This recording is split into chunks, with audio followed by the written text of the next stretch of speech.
Estamos en la presencia del Señor porque la palabra de Dios dice que donde hayan nosotros reunidos, Él estaría ahí y Él es fiel a su palabra. Y Él está aquí en medio de nosotros y Él es la razón de que nosotros estemos aquí en este servicio, para darle gloria, para darle honra, para adorarlo solamente a Él, no a los hombres, no a nadie, sino solamente al Espíritu Santo de Dios. Por favor, vamos a orar para dar inicio a la lectura de la palabra. Vamos a orar para que sea el Espíritu Santo de Dios el que tome control de cada palabra que se va a decir acá, de cada enseñanza, que no sea sabiduría mía, sino sabiduría que venga directamente del trono de Dios. Amén. Padre Celestial, gracias Dios mío por tu Gracias, fidelidad. Señor Dios. Gracias Padre amado, gracias Padre eterno, gracias amantísimo Rey, Señor, Rey de Reyes, Señor de Señores. Gracias Padre, gracias mi Dios, gracias porque puedo entrar al trono de tu presencia libre. Aleluya, sí, Jesús. Porque tú viniste a este mundo y pagaste el precio y quitaste todo lo que nos separaba, Señor Dios, Aleluya, que nos sí, impedía Señor estar en la Dios. presencia del Padre libres y voluntariamente, Señor. No podemos entrar porque tú rompiste, Señor, tú rasgaste ese velo que nos separaba de la presencia del Señor. Ahora solamente estás tú entre nosotros y el Padre, Señor. Por eso venimos a tu presencia, Sí, Señor, y Jesús. clamamos a ti, Señor, para pedirte que nos hables, Señor, que nos enseñes, que nos dirija nuestras vidas a través de tu palabra, Dios mío. Que Amén. nos Sí, redarguya, Dios mío, Dios. Señor. Que nos convenza de pecado, de justicia, de juicio, Dios mío. Que dirija nuestras vidas con tu palabra, Dios mío, Señor. Que no hagamos nada de nuestra voluntad, sino que sea solo tu voluntad obrando nuestra vida, Padre amado. Amén. Padre Sí, Celestial, Señor. gracias por enviar a tu Hijo amado a este mundo, gracias por enviar a Jesucristo, al Hijo tuyo, a Dios. Aleluya. Gracias, Dios mío, sí, porque pago el Jesús. precio por ti y por mí, Señor, para que podamos estar libres aquí en tu presencia, sabiendo que algún día estaremos al frente de Él en la eternidad, para agradecerle por lo que Él hizo por nosotros en la cruz del Calvario. Gracias a Jesús, Señor, porque cuando tú te fuiste, Señor, cuando tú ascendiste al cielo a tomar tu lugar al lado del Padre, en la presencia, en la gloria de Él, en tu gloria, tú dijiste antes de irte que tú enviarías al Espíritu Santo de Dios, al Consolador, a ese fiel amigo, al ayudador nuestro, para que nos convenciera, para que nos recordara todo lo que tú dijiste, Dios mío, Señor. Sí, Por eso Jesús, viene, sí, Señor, el Espíritu Santo no nos trae nuevas revelaciones, el Espíritu Santo nos recuerda lo que tú ya dejaste escrito en tu palabra, Señor. Amén. Trae iluminación a nuestra mente para que podamos entender esos misterios que tú ya revelaste a los santos profetas de Dios y dejaron escritos en tu palabra. Y por eso a través del Espíritu Santo podemos entender, leer la palabra y aprendemos lo que tú dejaste escrito ahí. Por eso te adoramos, te damos toda gloria. Gracias Padre, gracias Espíritu Santo de Dios, gracias Jesucristo por tu presencia en nuestras vidas. Recibe toda gloria en el nombre de Cristo Jesús y que esta palabra haga el efecto que tiene que hacer en la vida de las personas que la van a observar. En el nombre de Cristo Jesús te lo pedimos. Amén. Amén. Amén. Hermanos, una vez más, que el Señor los bendiga, amados en Cristo Jesús. Esta semana estaba meditando siempre medito acerca de la palabra de Dios. Le pregunto al Señor qué me quiere hablar, primeramente a mí, para que pueda traerle a ustedes. Y Él me traía recuerdos a la memoria una profesora que tuvimos cuando estudiamos la palabra de Dios. El nombre de ella es Teresa, que es una persona verdaderamente llena de la presencia de Dios, con mucho conocimiento de la palabra, y ella nos enseña muchas cosas, ¿no? Que hoy podemos aplicar a nuestras vidas. Y ella nos decía que ella trabajó en su país, no sé de qué país era, ella trabajó en un banco, era la encargada de un banco, no recuerdo bien, era una jefe allí, una administrativa, y nos decía nos dijo una vez que nos pregunté, ¿ustedes saben cómo los cajeros, la gente que trabaja en el banco, reconocen los billetes falsos? Y muchos de los que estábamos allí dijimos, pues reciben un entrenamiento especial. Y nos dijo, sí, efectivamente, son entrenados, sí, pero ella nos dijo, pero ¿ustedes creen que ellos son entrenados con billetes falsos o verdaderos? Y lo primero que se nos vino a la mente fue decirle, no, yo creo que los entrenarán con billetes falsos. Les mostrarán billetes falsos, hasta que ellos se acostumbren a los billetes falsos. Ella nos dijo, no, todo lo contrario, ellos son entrenados, tienen un entrenamiento exhaustivo, intenso, solamente con billetes verdaderos. Ellos están días y meses solamente cogiendo billetes verdaderos, sintiendo su textura, el color, el olor, el grosor del papel, todo, y se vuelven expertos solamente en billetes verdaderos, hasta tal punto de que ellos tocan un billete verdadero y lo reconocen con simplemente tocarlo, leerlo, sentirlo en sus manos. Y cuando ya están afuera al público, ellos reciben, la prueba final, para pasarlos afuera de cara al público, es que les pasan muchos billetes, y entre una cantidad enorme de billetes les meten un billete falso en el medio. Y la prueba es que cuando ellos estén contando, viendo los billetes, cogen el billete falso e inmediatamente lo detectan, porque sus manos no están acostumbrados a un billete falso. Entonces cuando un billete falso lo reciben en sus manos, ellos inmediatamente saben que ese papel es falso, que el billete es falso, porque están tan acostumbrados a los billetes verdaderos que inmediatamente el billete falso lo detectan. Y allí en los bancos solamente colocan los mejores, los más expertos en conocer, en distinguir los billetes falsos de los buenos. Difícilmente esas personas son engañadas. Yo creo que es casi que imposible, ¿verdad? Imposible no hay nada, pero es casi que imposible que una persona de estas que ha sido entrenada con billetes verdaderos sea engañado con billetes falsos. Por eso los mejores, los más expertos están puestos allí de cara al público contando dinero. Como cristianos nosotros deberíamos de hacer lo mismo. Debemos de leer tanto la palabra del Señor, conocerla tanto, meditar tanto en ella, aprender de la palabra del Señor, empaparnos de la palabra del Señor, leer tanto la palabra, conocerla tanto, grabarla tanto en nuestro corazón, volvernos expertos en la palabra del Señor, en la sana doctrina, que cuando venga alguien y nos quiera enseñar algo que no es verdadero, algo que no está en la palabra de Dios, inmediatamente debemos de decir, eso no está escrito en la palabra del Señor, porque somos expertos. Deberíamos de ser como esos expertos de los bancos en reconocer billetes falsos. Deberíamos nosotros también de ser expertos en reconocer cuando es una enseñanza de Dios y cuando no es una enseñanza de Dios. Eso me traía al Señor a meditar sobre reconocer verdaderamente lo que es de Dios y lo que no es de Dios. Y en distinguir lo bueno de lo malo, la verdad de la mentira, distinguir cuando algo es correcto y cuando algo es incorrecto. Los hijos de Dios deberíamos de ser expertos en eso, expertos en estar entrenados en la palabra del Señor, en distinguir lo que es de parte de Dios y lo que no es de Dios. La palabra de Dios dice que mis hijos, lo dijo el Señor, mis hijos oyen mi voz, mis ovejas oyen mi voz y me siguen, reconocen la voz del pastor. El que no es, la oveja que no es de ese rebaño, no distingue la voz del pastor. Solamente las que son de ese rebaño, las que son ovejas del Señor, distinguen la voz del pastor cuando las llama. Así debemos de ser los hijos de Dios. En Josué 1:8, acompáñenme a la lectura, por favor. Josué 1:8 dice lo siguiente.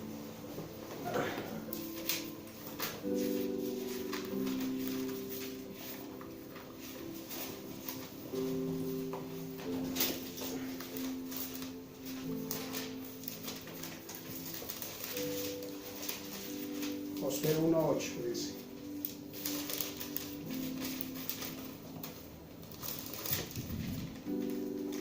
¿cómo nos volvemos nosotros expertos en la palabra de Dios?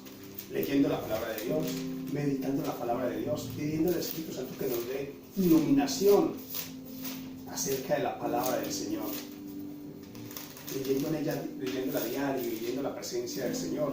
Josué 1:8 dice lo siguiente, ¿llegan a la lectura? Dice: nunca se apartará de tu boca este libro de la ley, sino que de día y de noche meditarás en él, para que guardes y hagas conforme a todo lo que en él está escrito, porque entonces harás prosperar tu camino y todo te saldrá bien.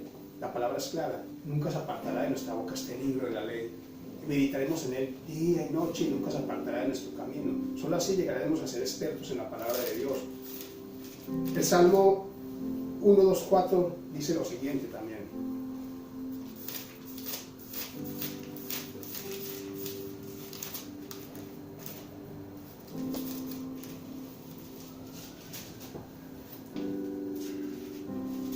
el Salmo 1:2-4 dice: sino que en la ley de Jehová está su delicia, y en su ley medita de día y de noche. Mire lo que dice acerca de los hombres que hacen esto y de las mujeres. Será como árbol plantado junto a corrientes de aguas, que da su fruto a su tiempo y su hoja no cae, y todo lo que hace prosperará. La Nueva Versión Internacional dice: Salmo 1, del 2 al 4 dice: Dios bendice a quienes aman su palabra y alegres la estudian día y noche. Son como árboles plantados, sembrados junto a los arroyos. Llegado el momento dan mucho fruto y no se marchitan sus hojas. Todo lo que hacen les sale bien. Miren la importancia de leer la palabra de Dios, de amar la palabra de Dios. Como dice en el versículo 2.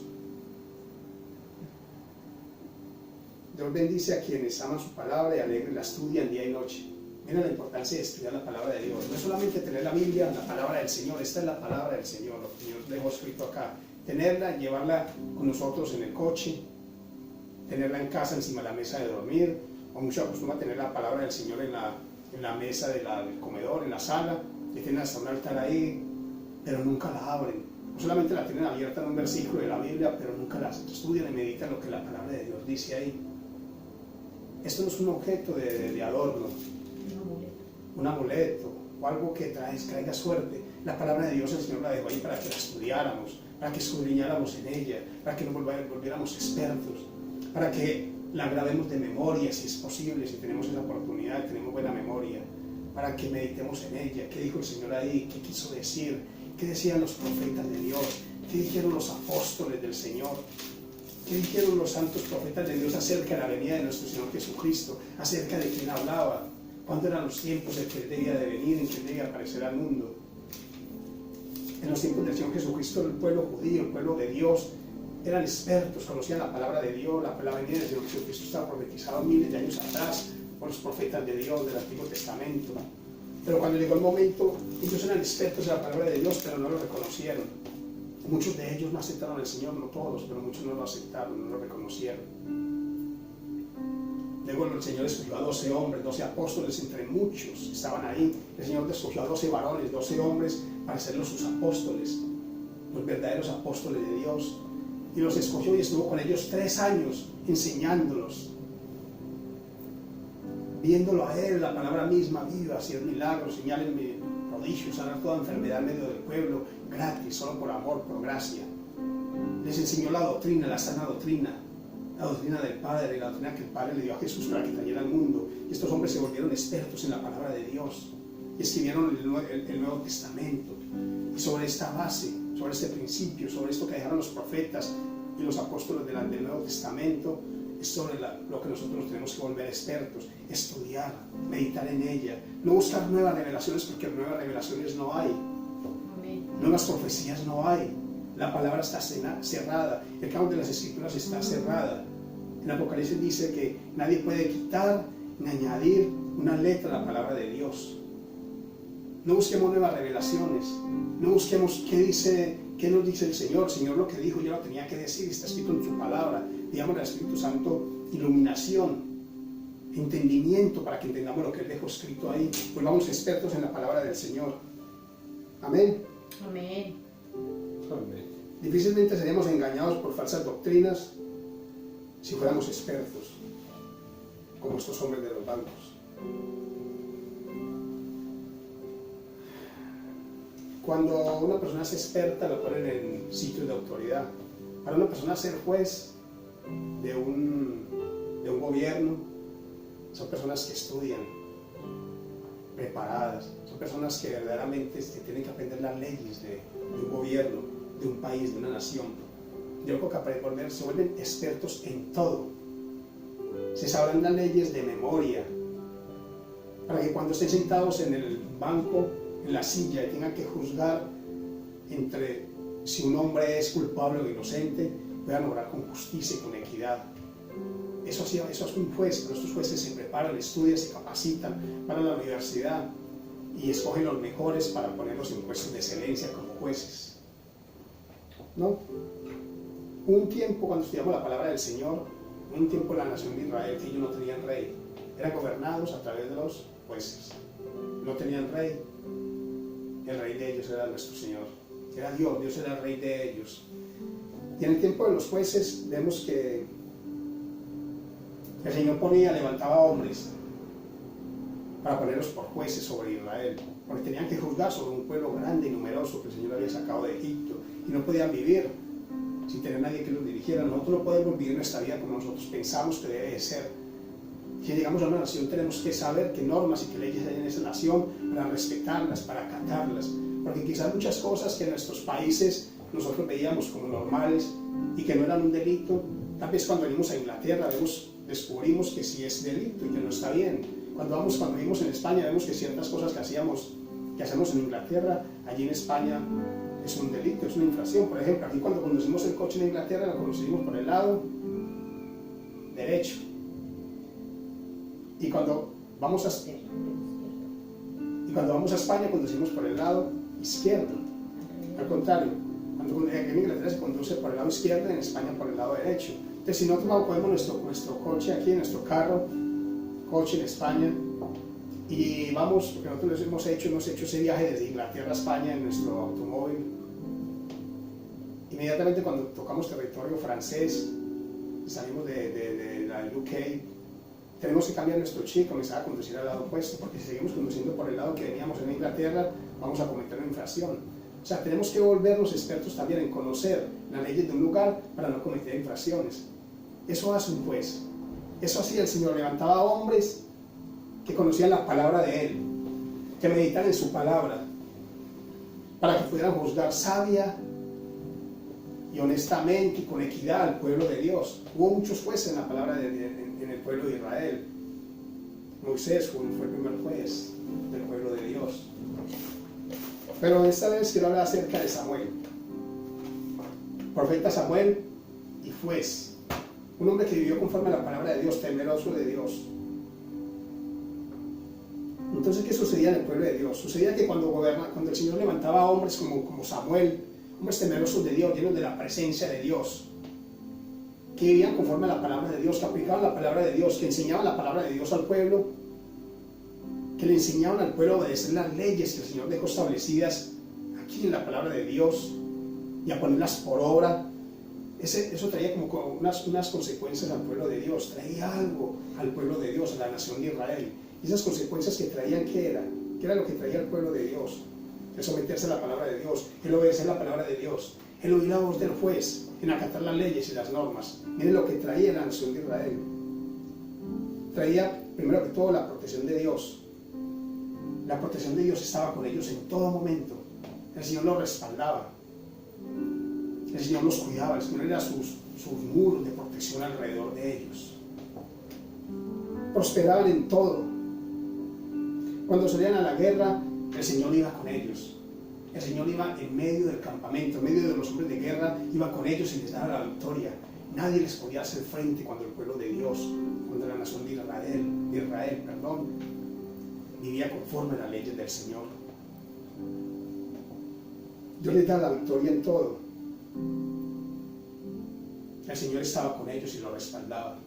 Miren la importancia de estudiar la palabra del Señor y de saber lo que sucedía cuando el Señor levantaba jueces, hombres que aplicaban la palabra del Señor, que enseñaban al pueblo lo que estaba escrito acá, no su parecer, no sus pensamientos, no lo que yo creo, lo que yo pienso, sino lo que el Señor dejó establecido en la palabra para ponerlo por obra y por práctica. Amén. Eso lo podemos ver en 1 Samuel 7, del 15 al 17.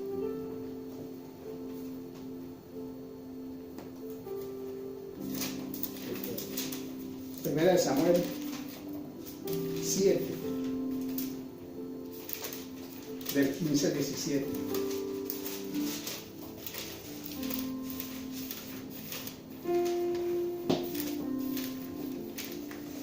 ¿Están ahí? Amén. Primera de Samuel 7, 15 y 17 dice lo siguiente, la palabra del Señor. Y juzgó Samuel a Israel todo el tiempo que vivió.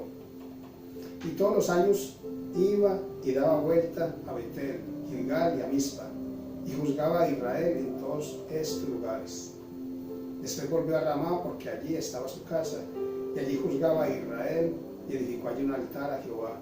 O sea, el profeta Samuel juzgó a la nación de Israel todos los días de su vida, y fue un hombre que juzgó a la nación de Israel con equidad. La nación de Israel prosperó, vivió años gloriosos, porque vivieron la presencia del Señor. ¿Quieres ver años gloriosos en tu vida? ¿Quieres ver la protección de Dios en tu vida? Aplica el libro de la ley en tu vida. Medita en él. Pongamos la palabra de Dios por práctica y por obra, y la protección de Dios nos apartará de nosotros. Tal vez vengan momentos difíciles, momentos de dificultad, momentos de prueba tal vez, pero tengamos la certeza que el Señor está ahí, que el Señor estará ahí, porque Él es fiel a su palabra. Amén. Así es. Él no falla, Él siempre llega a tiempo, Él cumple sus promesas. Gracias, Señor. Gracias, Dios. Pero como siempre, cuando leemos la palabra del Señor y estudiamos los libros de los jueces, ¿qué vemos? Vemos que cuando estos hombres de Dios morían, el Señor levantaba a otro juez, porque el pueblo no podía estar sin hombres de Dios que los juzgara.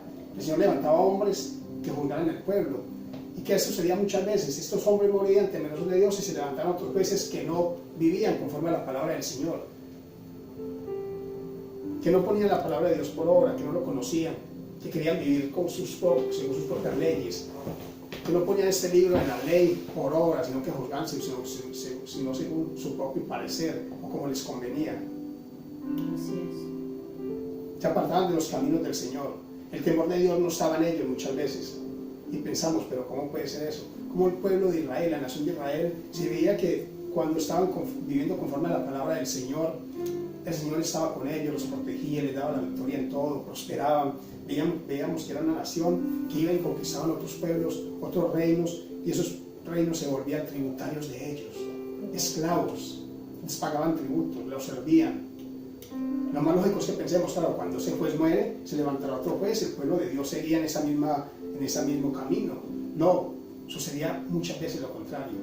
Comenzaban a gobernar jueces, hombres que se apartaban de la palabra del Señor, que no seguían los caminos de sus padres, de sus mentores, que no seguían el ejemplo de esos hombres de Dios que dejaron ahí bases firmes y sólidas, sino que comenzaban a vivir conforme a su parecer. Y esto sucede muchas veces hoy en día. Vemos hombres y mujeres que han sido enseñados en la palabra de Dios, que conocen la palabra de Dios desde niños, que han recibido una sana doctrina, que han recibido la palabra del Señor, la enseñan, la aprenden, la conocen,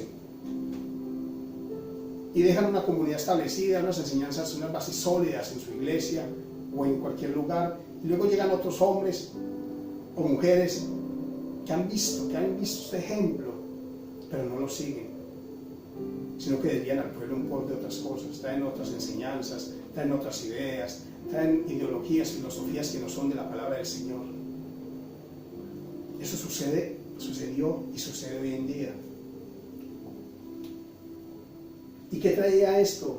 Traía grandes consecuencias, así como cuando la nación de Israel estaba bajo el temor de Dios, traía consecuencias buenas. Cuando la nación de Israel se apartaba de la presencia del Señor y gobernaban hombres malvados, hombres que no conocían su palabra, que no se sometían a Dios, que no eran obedientes a su palabra, traían consecuencias graves a la nación de Israel. ¿Y saben cuál es la peor de ella? La peor de ella era que el pueblo siguiera en pos de otros dioses. Era lo primero, es el primero que vemos. Se iban en pos de otros dioses. Le daban la gloria a otros dioses, a dioses de barro, a animales, también a hombres, a demonios, a cuadrúpedos, a aves, a reptiles. Es increíble, pero eso hacía el pueblo de Israel, eso hacía la nación de Israel. Y lo primero que sucedía, y lo peor que sucedía, era que el Señor quitaba la protección de Él sobre ellos. La presencia del Señor se apartaba de la nación de Israel, quedaban indefensos, quedaban expuestos. El Señor no está donde hay pecado. El Señor no podía estar cuando la nación estaba en pecado y apartado de su presencia. Él no los podía proteger. Él no podía ir en contra de su palabra. Él no puede ir en contra de sí mismo. El Señor es santo, justo. Él es un juez justo.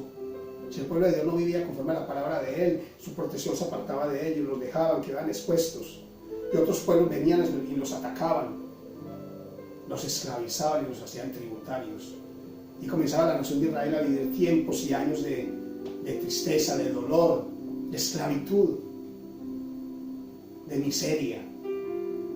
Eso traía la desobediencia a la palabra del Señor. Eso traía cuando hombres no juzgaban conforme a la palabra del Señor. Eso sucede en tu casa cuando tu varón, como cabeza de hogar, no pone la palabra del Señor por práctica y por obra y la enseñas a tus hijos. Eso sucede cuando tu mujer no eres obediente a la palabra del Señor y se somete a tu esposo en obediencia. Eso sucede cuando tú, esposo, no tratas a tu mujer como vaso frágil, sino que quieres imponer tu ley a base de gritos, de la fuerza, y así nos impone la ley. El Señor nos puso como cabezas, pero como autoridad, pero en amor, para servir a nuestra esposa, a nuestros hijos, para enseñarles la palabra del Señor. Eso sucede cuando no ponemos la palabra del Señor, de Dios, cuando no ponemos la palabra de Dios en nuestro hogar. Cuando la palabra de Dios no es la base de nuestro hogar, mire lo que puede traer la palabra, mire las consecuencias que vienen cuando queremos vivir nuestras vidas alejados de la palabra del Señor a nuestra manera. Cuando no hay temor de Dios en nuestras vidas, esto es lo que sucede. La presencia del Señor, la protección de Dios se va de los hogares, de nuestras casas, de nuestras familias. El pecado traía consecuencias graves y terribles a la nación de Israel. Eso no ha cambiado ni cambiará, porque la palabra del Señor dice que Él es el mismo ayer, hoy y siempre. Estos ejemplos, la palabra de Dios está ahí para que meditemos y pensemos. Y le sucedió al pueblo de Dios, al pueblo escogido de Dios. ¿Qué diferencia tienen entre ellos y nosotros? ¿Qué nos hace pensar para que eso no nos suceda a nosotros? Si queremos vivir alejados de la presencia del Señor, si nosotros no nos acordamos de Dios. Hay personas que viven en este mundo y no se acuerdan de Dios. Se levantan, no oran, no meditan en Dios. Se organizan, se van a trabajar, vienen una vida alejados de la presencia del Señor, no leen la palabra del Señor, no saben que existe un Dios. Pero cuando viene una calamidad, cuando viene una dificultad, cuando viene tal vez una enfermedad, cuando viene un problema, ahí sí se acuerdan de que hay Dios y dicen: Señor, ayúdeme, sálvame, ¿qué me está sucediendo? Protégeme, me he metido en este problema, en esta dificultad, me van a despedir del trabajo, mi hogar se está acabando, mi esposa me quiere dejar, se quiere separar de mí. Dios mío, ayúdame. Se acuerdan solamente del Señor cuando vienen cosas malas a sus vidas, cuando ven que la protección de Dios no está y que son atacados y vulnerables, y que son vulnerables fácilmente al ataque del enemigo. Se acuerdan que hay un Dios. Pero cuando están bien, cómodamente, no se acuerdan que un Dios existe. Cuando están cómodos en sus trabajos, cuando van y en sus trabajos todo está yendo bien, y cuando están dando dinero a la cuenta, cuando hay salud, no se acuerdan de Dios para nada. Solamente se acuerdan del Señor cuando llegan momentos malos y de dificultad. Ahí sí se acuerdan que hay un Dios que existe. Ahí sí se acuerdan que hay un Dios ahí arriba que los puede librar. Pero el Señor no funciona así. Lo vemos en la palabra del Señor, que cuando el pueblo de Dios no estaba sometido, no era obediente a la palabra del Señor, la protección de Dios no estaba. Los esclavizaban. ¿Recuerdan la historia de Acán? Esa historia está en Jueces, en el libro de Jueces. Lo voy a resumir un poco. Cuando el Señor sacó al pueblo de Dios a su conquista, ellos fueron y la primera ciudad que conquistaron fue Jericó. Y era una nación grande y amurallada, con ejércitos grandes, inclusive hombres poderosos preparados para la batalla. Pero el Señor le dio la victoria. El Señor le dio la victoria al pueblo de Israel y derrotaron a Jericó. Luego el siguiente pueblo que seguía era Ai. Era una nación pequeña, un pueblo pequeño. Cuando Josué mandó hombres a que miraran a la tierra, estos hombres dijeron: Josué, no mandes todo el ejército, es un pueblo pequeño, con 3.000 hombres que mandes, con eso es suficiente. Josué hizo caso, mandó 3.000 hombres, y ese día hubo una mortandad grave, terrible en el pueblo de Israel. Los derrotaron, tuvieron que salir corriendo, huyendo de un pueblo más pequeño. Y Josué se desesperó y oró, dice que rasgó sus vestidos y a rodillas clamó al Señor y dijo: Señor, ¿por qué nos has sacado de Egipto para venir a destruirnos aquí, para que un pueblo más pequeño nos destruya? Todas las naciones se van a dar cuenta de esto y nos van a atacar y nos van a acabar. ¿Por qué? El Señor le dijo: porque hay pecado en medio del campamento. Por eso lo hice, porque mi presencia no fue con ustedes esta vez, porque mi presencia no podía ir cuando había pecado en el campamento de Israel. Josué 7:9-13, no lo busquen para que avancemos un poquito, lo tengo acá. Dice Josué 7:9, yo tengo otra versión. El lenguaje actual dice, versículo 10, Dios le respondió a Josué. Josué estaba clamando en el suelo, arrodillado, en angustia, porque Josué dijo: ¿qué sucedió acá? Un pueblo más pequeño nos ha derrotado, nos van a destruir, nos van a acabar. ¿Por qué? Versículo 10 dice, Dios le respondió a Josué y dice: ponte de pie, ¿por qué te quedas tirado boca abajo? Lo que pasa es que los israelitas han pecado. Yo les ordené que destruyeran todo lo que había en la ciudad de Jericó. Era un trato que habíamos hecho, pero se quedaron con algunas cosas, se las robaron. las escondieron entre sus pertenencias, y luego mintieron acerca de lo que habían hecho. Versículo 12. Por eso los israelitas no pueden vencer a sus enemigos. Huyen porque ellos mismos merecen ser destruidos. La palabra de Dios es clara. El Señor es justo. Huyen porque ellos mismos merecen ser destruidos.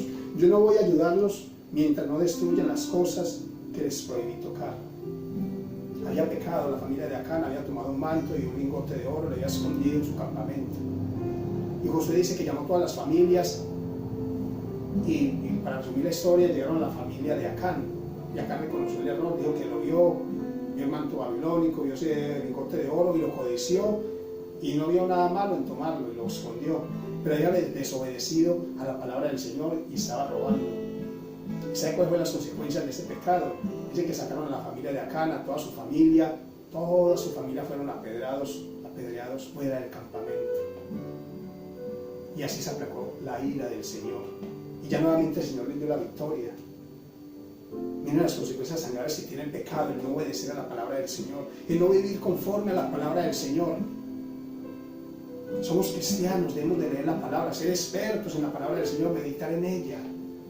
No solamente ir a la iglesia y sentarnos allí, que nos den un buen discurso, y no leer la palabra y meditar lo que el Señor dejó escrita ahí.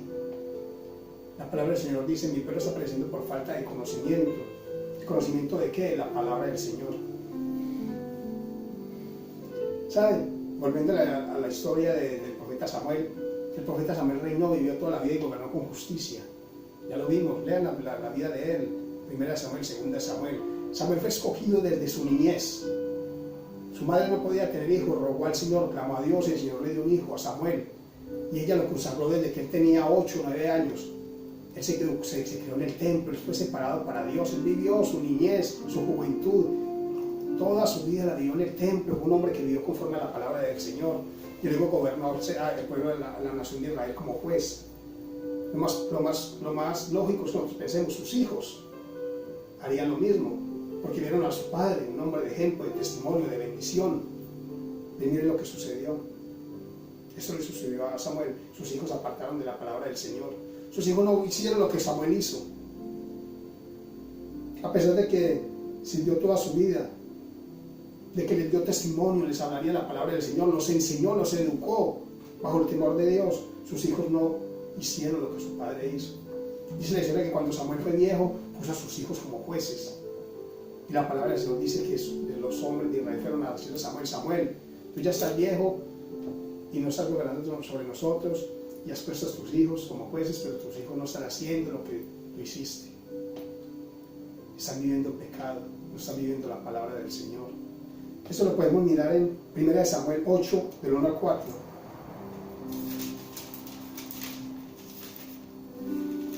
Están en la palabra.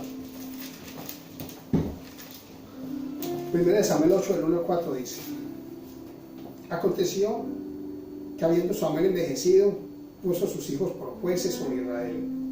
Y el nombre de su hijo primogénito fue Joel, y el nombre del segundo Abías. Y eran jueces de Berseba. Versículo 3. Pero no anduvieron los hijos por los caminos de su padre, antes se volvieron tras la avaricia, dejándose sobornar y pervirtiendo el derecho. Imagínate qué cosa tan terrible para Samuel. Otra versión dice: se volvieron tras la avaricia, dejándose sobornar y pervirtiendo el derecho. O sea, se dejaban corromper. ¿Sabe qué hacían? Cuando venía un hombre a juzgarlos, a ser juzgado, 2 hombres, a saber quién decía la verdad y quién decía la mentira, ellos, en vez de ser justos y aplicar la ley conforme a la palabra del Señor, lo que hacían era que se dejaban sobornar. El que les daba más dinero, a ese le daban la razón. Tremendo, ¿no? Imagínense la noticia cuando el profeta Samuel recibe esto y le dicen: sus hijos son unos corruptos, no están viviendo su palabra, no están gobernando como tú eres, tú ya estás viejo y tú quisiste dejar a tus hijos allí, pero ellos no son como tú eres. Qué decepción, qué tristeza para el profeta Samuel. Yo no me puedo imaginar qué sintió el profeta Samuel al escuchar esta noticia. También le preguntó al Señor: Señor, ¿pero qué sucedió? Si yo los enseñé, los eduqué, ellos vieron que yo fui un hombre íntegro, que soy un hombre íntegro, respetuoso de la palabra del Señor, temeroso de la palabra del Señor, que sucedió en la vida de los hijos del profeta Samuel, para que ahora oren de esa manera. Qué triste se habrá sentido el profeta Samuel con esta noticia. ¿Sabe? Nosotros como padres tenemos la responsabilidad de dar ejemplo a nuestros hijos, de educarlos, de enseñarlos, de ser de testimonio para ellos, de no mentir, de no cometer el error de decir mentiras y hacerlos a ellos mentir para quedar bien. Debemos de poner la palabra por práctica, que ellos vean que verdaderamente dimos la palabra del Señor, que somos hombres y mujeres honrados, temerosos, que dimos la palabra, para que cuando ellos crezcan no tengan un mal ejemplo de nosotros y no puedan decir, yo hago lo que mi padre hizo cuando él era pequeño. Yo soy un borracho porque mi padre era un borracho, eso fue lo que yo vi en mi casa. Mi papá alcohólico, mi abuelo alcohólico, mis tíos alcohólicos. ¿Cómo no voy a beber? ¿Cómo no voy a tomar licor si eso es lo que he visto en mi casa? Las jovencitas, ¿no? Yo ya me voy de mi casa con mi novio, no me voy a casar con mi novio, me voy a vivir con él sin casarme, porque eso es lo que yo he visto en mi casa. Mi madre es madre soltera, ellos no se casaron, vivieron juntos. Mis tías hacen lo mismo. Eso es lo que yo he visto. Madres solteras en mi casa y no pasa nada, entonces así es como yo voy a vivir. O que un hijo diga, no, yo soy un ladrón porque mi padre es un ladrón, todos mis hermanos roban, yo también voy a robar. O el que es drogadicto diga, no, yo soy drogadicto porque ese es el ejemplo que yo he visto en mi casa, una casa donde todos son drogadictos. Mi padre, mi madre, mis hermanos todos son drogadictos, porque eso es lo que hemos visto en nuestras familias. Mal ejemplo, mal testimonio. Nosotros debemos de ser de buen ejemplo y de testimonio para nuestros hijos. Samuel lo hizo. Podemos ser de buen testimonio, debemos de ser de buen testimonio para ellos, pero ¿sabe una cosa? Cuando nuestros hijos son grandes, cuando son mayores de edad, ellos tienen que tomar la decisión si quieren caminar o no en los caminos del Señor. El profeta Samuel les diría, ahora yo soy viejo, ustedes van a ser jueces en estas ciudades. Ustedes han visto cómo yo he gobernado, cómo yo he sido justo. Aplico la palabra del Señor, soy temeroso de la palabra del Señor. Ustedes van a hacer lo mismo. Sus hijos tuvieron la oportunidad de hacerlo, pero no lo hicieron. Nuestros hijos van a tener que tomar la decisión de seguir o no seguir en los caminos del Señor. No por obligación, no por compromiso, no porque les toca ser cristianos e ir a la iglesia el domingo, sino por convencimiento de que quieren ser salvos, porque la salvación es individual, la salvación no es grupal, la salvación no es por familias, la salvación es individual. Nuestros hijos tienen que ser conscientes de que cada uno tiene que tomar la decisión de seguir a Cristo y de caminar su vida conforme a Cristo. Es decir, mi padre y mi madre, con sus defectos, con sus errores, pero siempre fueron temerosos de Dios y se esforzaron, estuvieron ahí en las cosas del Señor. Yo también voy a hacer lo mismo. Yo también voy a ser un hombre, una mujer de bien, voy a andar en los caminos del Señor. Pero esa decisión la tienen que tomar ellos. Ellos tienen que tomar esa decisión de seguir o no seguir al Señor.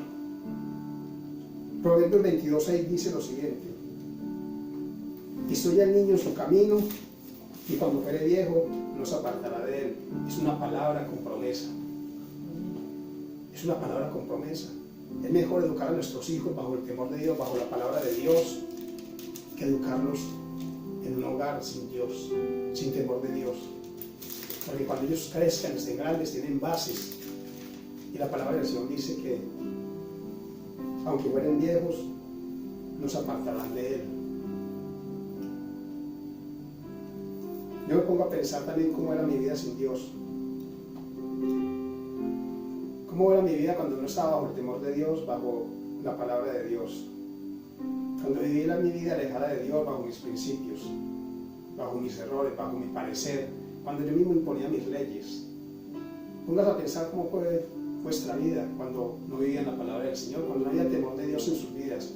Porque no es solamente decir yo creo en Dios, es que haya temor de Dios en cada uno de nosotros. Porque muchos creen en Dios allá afuera, pero no tienen temor de Dios. Viven su vida alejados de la palabra del Señor.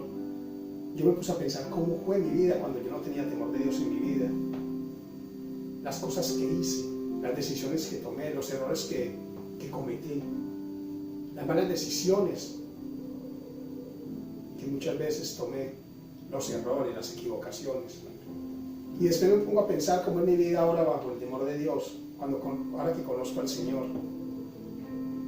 Y digo, cuántas cosas me hubiese evitado si hubiese estado en los caminos del Señor. Tantas malas decisiones no hubiese hecho si hubiese conocido al Señor. Desde mi juventud lo conocí, pero no vivía la palabra del Señor. Como dijo Job, de oídas te había oído, pero no te había conocido. Hay muchos que han oído del Señor, pero no tienen temor de Dios en su vida. Y no le estoy hablando solamente a la gente que no es cristiana, estoy hablando para muchos cristianos. Los hijos de Samuel conocían a Dios, sabían de Dios, dieron un nombre de testimonio y de bendición, pero cuando tuvieron que vivir su vida no vivieron conforme a la palabra del Señor. Pero vemos que esas grandes consecuencias que llegan al pueblo de Dios por vivir alejados de la palabra del Señor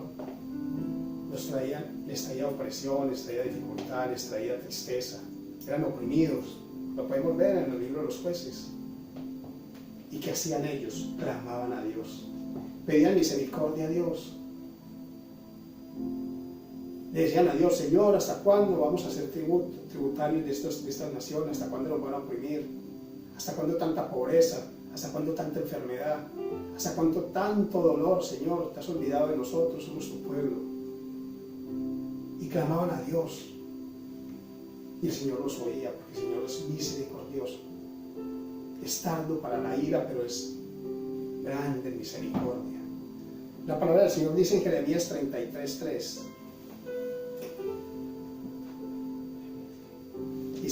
Jeremías 33:3, perdón.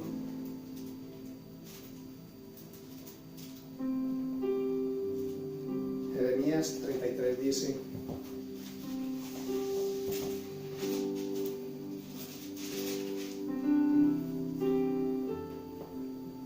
clama a mí y yo te responderé, y te enseñaré cosas grandes y ocultas que tú no conoces.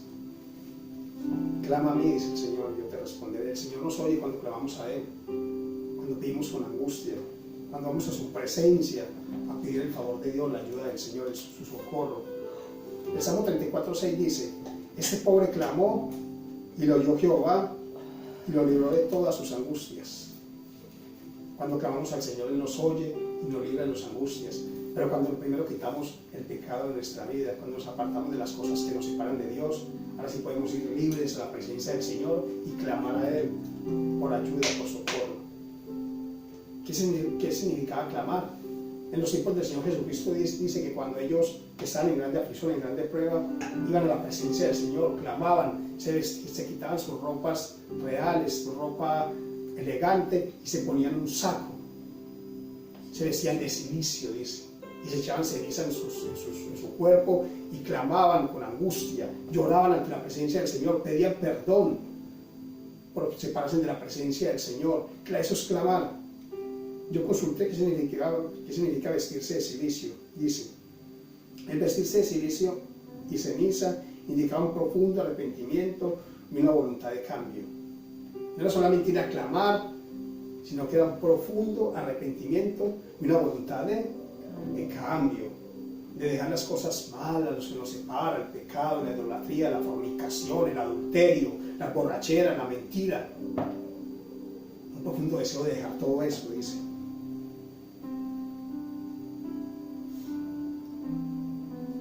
Y una voluntad de cambio y transformación interior a una vida sencilla, humilde y lejos de las vanidades de este mundo, más centrada en Dios, en su voluntad, que en las cosas de abajo de la tierra. Eso era clamar. Eso significa clamar para ellos y vestirse de silicio. Dios nos oye en los momentos más difíciles de nuestra vida. Clamemos a Dios, vamos a la presencia del Señor, pero miren lo que dice acá. Clamemos, pero primero que todo con un profundo deseo de cambiar, de dejar todo aquello que nos separa de Dios. Al Señor no lo podemos engañar. Sí podemos ir y llorar en la presencia del Señor y pedir socorro, pero si no, Él conoce nuestro corazón. Si verdaderamente no estamos con el deseo de cambiar, de dejar eso que nos separa de Dios, nuestro pecado, Él no nos va a oír, nos va a socorrer. Al Señor nadie lo puede engañar. La palabra de Dios es para estudiarla, para leerla, escudriñarla y entenderla a través del Espíritu Santo de Dios. Israel clama a Dios en los momentos de prueba. Primera de Samuel 7, 3 al 4.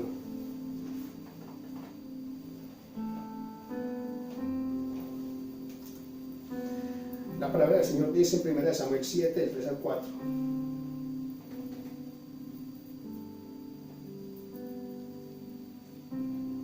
Habló Samuel a toda la casa de Israel diciendo, aquí habían clamado el pueblo de Israel por misericordia por ellos, ¿no? Samuel les dijo, habló Samuel a toda la casa de Israel diciendo, si de todo vuestro corazón os volvéis a Jehová, quitar los dioses ajenos y a Astarot de entre vosotros y preparad vuestro corazón a Jehová y solo a él servid, y os librará, él os librará de la mano de los filisteos. Entonces los hijos de Israel quitaron a los Baales y a Astarot y sirvieron solo a Jehová. Y Samuel dijo, reunid a todo Israel en Mizpa y yo oraré por vosotros a Jehová. Eso fue lo que hicieron. ¿Qué le dijo el profeta Samuel cuando clamaron? Quiten todos sus dioses y volvamos a Jehová de todo su corazón. Quite todos aquellos que los separan de la presencia del Señor. Quiten el pecado, la inmundicia que los está perjudicando, que los está contaminando.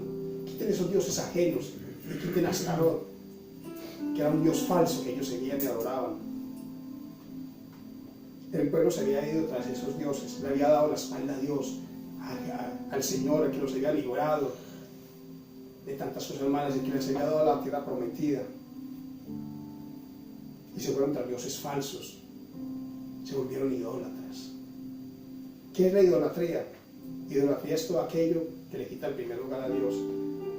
Ahorita cuando muchos escuchan la palabra idolatría solamente piensan en una religión, no la voy a mencionar.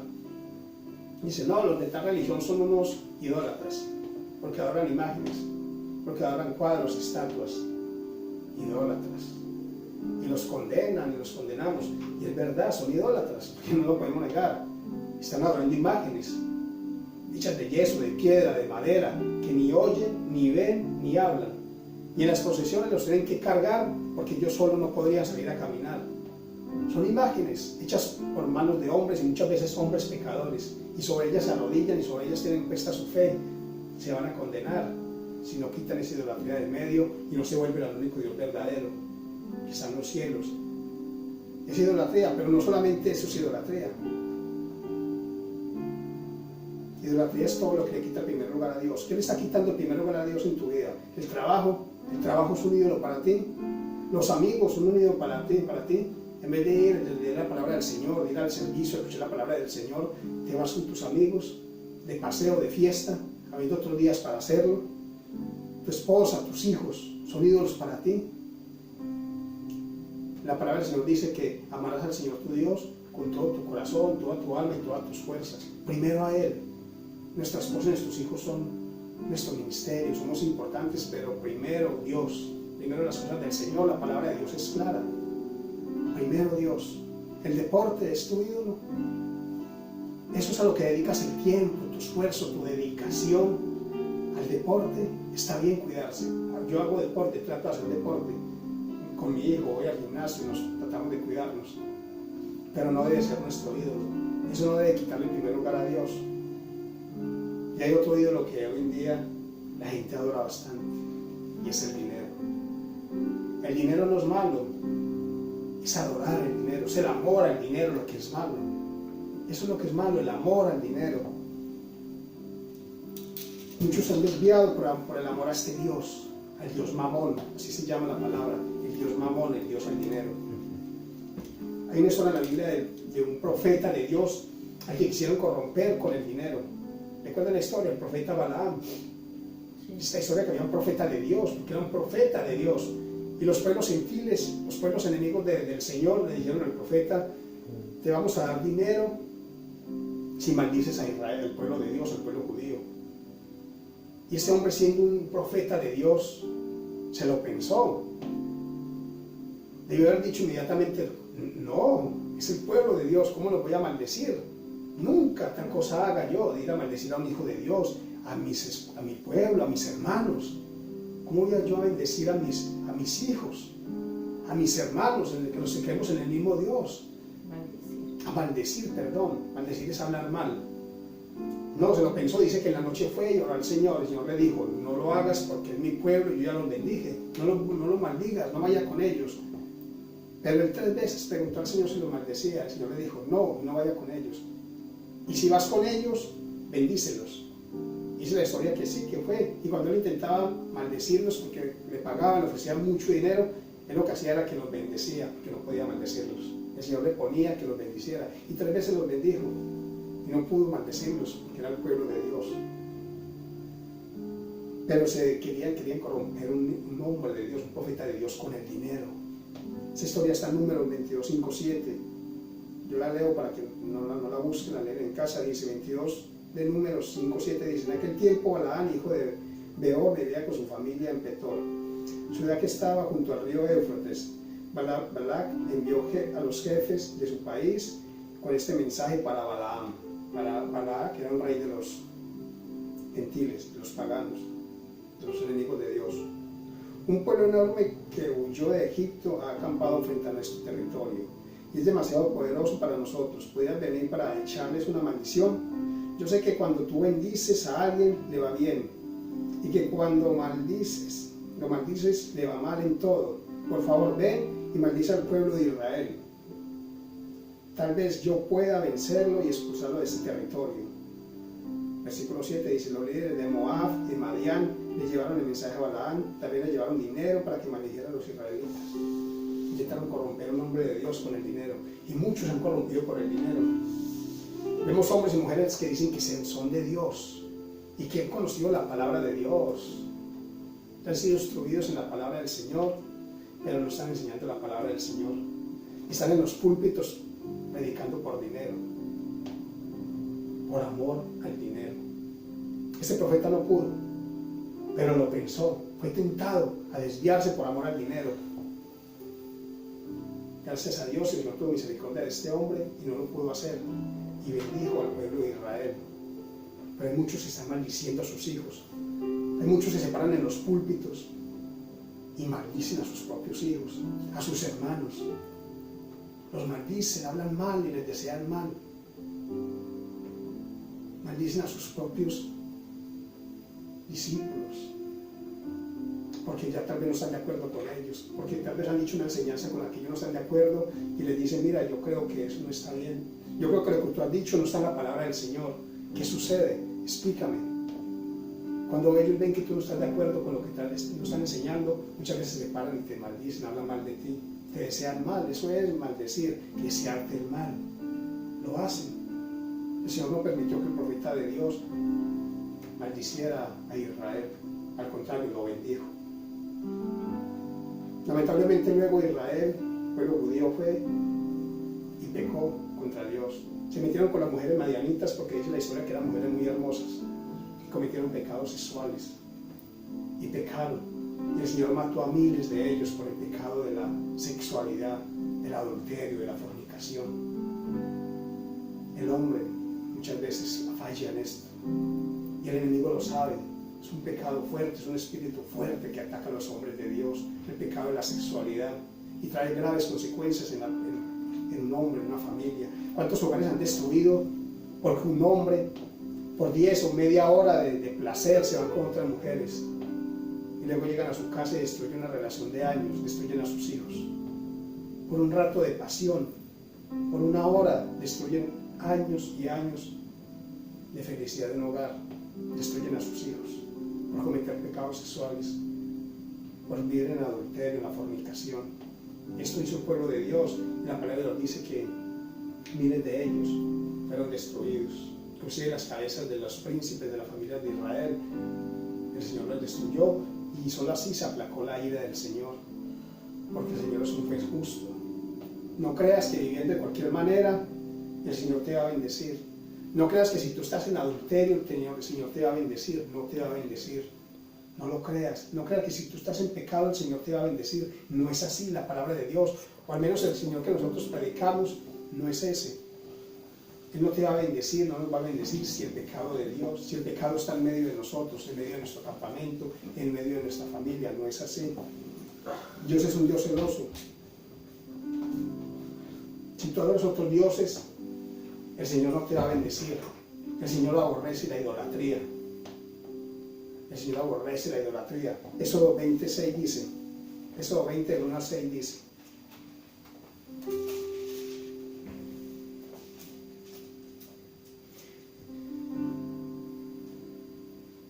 Y habló Dios todas estas palabras diciendo: yo soy Jehová tu Dios, que te sacó de la tierra de Egipto, de casa de servidumbre. No tendrás dioses ajenos delante de mí, no te harás imagen ni ninguna semejanza de lo que esté arriba en el cielo, ni abajo en la tierra, ni en las aguas debajo de la tierra. No te inclinarás a ellas, ni las oirás, ni las honrarás, porque yo soy Jehová tu Dios, fuerte, celoso, que visito la maldad de los padres sobre los hijos hasta la tercera y cuarta generación de los que me aborrecen. El Señor aborrece la idolatría. El Señor aborrece todo aquello que le quita el primer lugar a Él, a su presencia. ¿Saben cuál es la consecuencia de la idolatría? Dice: una y otra vez vemos que la adoración a este Dios, Astarot, adoraban ellos, es respondida con la separación del hombre de la protección de Dios, la que Él otorga. La adoración a cualquier demonio conlleva la esclavitud del individuo. O sea, cuando adoramos esos ídolos, esas cosas que nos separan de Dios, nos volvemos esclavos de eso. Nos volvemos esclavos del pecado. La palabra de Dios dice en Efesios 6:12 que porque no tenemos lucha contra sangre y carne, sino contra principados, contra potestades, contra los gobernadores de las tinieblas de este siglo, contra huestes espirituales de maldad de las regiones celestes. Esa es la lucha que tenemos los cristianos. No solamente lucha contra la sangre y carne, sino contra principados y potestades de maldad, contra demonios. Tenemos que ser conscientes de esto y no caer en esa idolatría. Pero cuando somos conscientes de todo esto, cuando como cristianos sabemos de que tenemos que vivir la palabra de Dios, alejarnos de todo aquello y vivir una vida en santidad, el enemigo sabe y tiembla, ¿no? El enemigo tiene miedo de hombres y mujeres que verdaderamente caminan con Dios. Lo hemos visto a través de la palabra. El enemigo conoce cuando un hombre y una mujer caminan con Dios.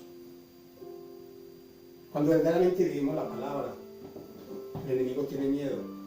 Recuerda la historia cuando los hijos de Seba, los 7 hermanos de Seba, o hijos de Seba, fueron a sacar un demonio. Y dice que ese demonio les dijo: yo conozco a Pablo y a Jesús, pero a ustedes no los conozco. ¿Ustedes quiénes son? Y dice que ese demonio se tiró sobre 7 hombres y los golpeó y los mandó desnudos a su casa, porque ellos no iban con la presencia del Señor, porque eran hombres que vivían en pecado, que no veían la palabra de Dios como era, que no eran temerosos de Dios, y quisieron hacer las cosas del Señor, quisieron aparentar que eran hombres de Dios, y no eran hombres de Dios. Y el enemigo los conoció y dijo: yo conozco a Pablo, a Pedro y a Jesús, pero a ustedes no los conozco. El Señor conoce cuando se levantan hombres y mujeres temerosos de Dios. Cuando la presencia de Dios está en nosotros, el enemigo sabe y conoce y se aleja. Cuando dejamos la idolatría, la fornicación de nuestra vida, el pecado, cuando vivimos en santidad, cuando vivimos con la palabra del Señor, conforme a la palabra del Señor, el enemigo sabe, el enemigo conoce cuando un hombre y una mujer están llenos de la presencia de Él.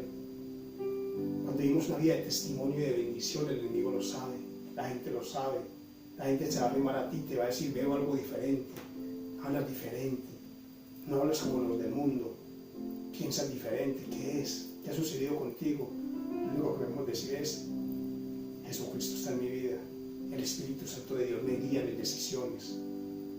Yo pongo a Dios, a la palabra de Dios, en todo lo que voy a hacer, en todo lo que pienso hacer. Y cuando me equivoco y fallo, voy a la presencia del Señor y clamo. Le digo: Señor, perdóname, porque sé que te fallé. Yo me arrepiento de eso que hice, porque sé que eso me separa de tu presencia y de tu favor. Señor, no quiero que quites tu protección de mi vida. Perdóname. Y clamamos y nos humillamos en la presencia del Señor. Él nos oye, nos perdona, nos restaura, nos levanta. Ese es el Dios al que predicamos, al que servimos. Pero tenemos que hablarte como es, tenemos que enseñarte la palabra como es. El Señor no te puede bendecir, no te va a proteger si estás en pecado, en adulterio, en fornicación. Él lo sabe todo, Él lo conoce todo. A los hombres podemos engañar, por dentro podemos parecer santos, pulcros, ir al servicio, levantar las manos, adorar, pero el Señor conoce el estado de nuestro corazón. El Señor les dijo a los fariseos, cuando Él vino les dijo, ustedes son tumbas blanqueadas de blanco.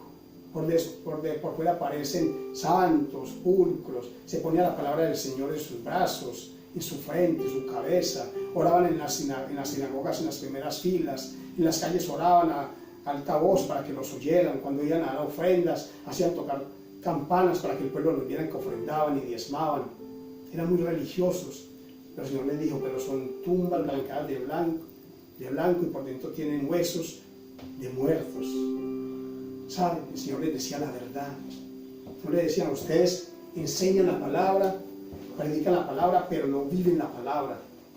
Ustedes son guías de ciegos guiando a ciegos. Y también les dijo, ustedes son tan religiosos que si tienen que ir atravesar cielo y mar, caminar desiertos, montañas, ir para ser discípulos, van. Pero ¿sabe qué les decía el Señor? Para hacerlos 2 veces más hijos del infierno que ustedes. Así les hablaba el Señor, porque los veía que andaban en pecado. Pero ¿sabe qué sí les dijo el Señor? Les decía a la gente, mira, hagan lo que ellos dicen, porque en realidad predican la palabra del Señor, predican la verdad, pero no hagan lo que ellos hacen. Solamente eran hombres que tenían palabra y letra, pero no vivían la palabra, vivían de apariencia. El Señor sabía el estado de su corazón. El Señor conoce el estado de nuestros corazones. Podemos hablar muy hermoso, pero el Señor conoce cómo está cada uno de nosotros. Él no bendice el pecado, Él conoce si estamos en santidad, en rectitud, si estamos viviendo la palabra de Dios. Por favor, veamos la palabra de Dios, hermanos. Estudiemos la palabra del Señor, volvamos expertos en la palabra del Señor. Prediquemos la sana doctrina, leamos la palabra, escudriñémosla, pedimos al Espíritu Santo de Dios que nos enseñe por qué eso está escrito ahí, para qué. No busquemos nuevas revelaciones, no. Pidámosle al Señor, al Espíritu Santo de Dios, iluminación para entender la palabra del Señor y entender que donde hay pecado, idolatría, fornicación, adulterio, borracheras, mentiras, chismes, ahí no está la presencia del Señor. La presencia del Señor no está ahí. Vamos a la presencia del Señor y clamemos para que nos perdone y cambiemos nuestra manera de vivir. Dejemos de vivir como lo hacíamos cuando estábamos en el mundo y vivamos como verdaderamente hijos de Dios, nacidos en Él, nuevamente. Amén. Para concluir, por favor, pongámonos de pie, para concluir la palabra del Señor. Yo no sé por qué estás pasando, tu prueba, tu dificultad, tu vida, no la sé. Yo solamente veo caras, solamente vemos caras por las calles o en esta familia, pero el Señor sí lo sabe. Ve a la presencia del Señor, clama. Arrepiéntete de tu pecado, aléjate de todo aquello que te separa de la presencia del Señor, quita la idolatría de tu casa, de tu familia, quita todo aquello que le quita el primer lugar a Dios y busca a Dios de todo tu corazón, búscalo, clama a Él, vístete de silicio, el silicio es ve, clama la presencia del Señor, llora, pero ve con un corazón dispuesto a cambiar, que cuando tú te pares de ahí, de la presencia del Señor, verdaderamente diga, Señor, esto no lo vuelvo a hacer más. Amén. Si estoy en el adulterio, voy a dejar esa mujer, voy a dejar ese hombre. Si soy un borracho, voy a dejar el alcohol, el cigarrillo, la droga, el chisme, el hablar mal de las personas, el adulterio. Eso lo voy a dejar y verdaderamente voy a vivir conforme a la palabra del Señor. Yo creo que mi hijo, mis hijos, mi hija vean en mí un hombre de testimonio y de bendición, y que cuando ellos estén grandes y tengan que tomar la decisión de seguir a Jesucristo, diga, sí, lo voy a seguir. Primero